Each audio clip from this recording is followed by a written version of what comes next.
मी एक अतिसामान्य बॅचलर आहे. भूक लागली की माझ्या पोटात कावळे ओरडतात आणि मला जेवण बनवायला आणि ते खायला प्रचंड आवडतं.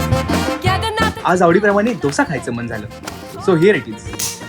एक मिनिट, यारी चटणी नव्हती स्क्रिप्ट मध्ये.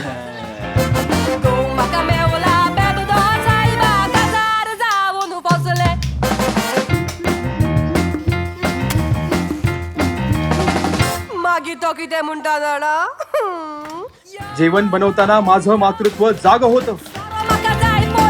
ते बनवताना आपोआपच माझ्या हातात चव येते, असं माझ्या मित्रमैत्रिणी आणि अर्थातच माझ्या घरच्यांचं म्हणणं आहे. आणि माझंही हृदयात वात्सल्य निर्माण होतं.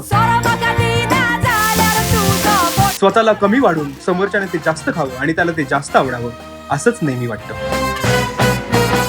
शेवटी एका नवजात शेफला काय हवं असतं? अरे कसलं भारी झालंय, अशी एक कौतुकाची थाप.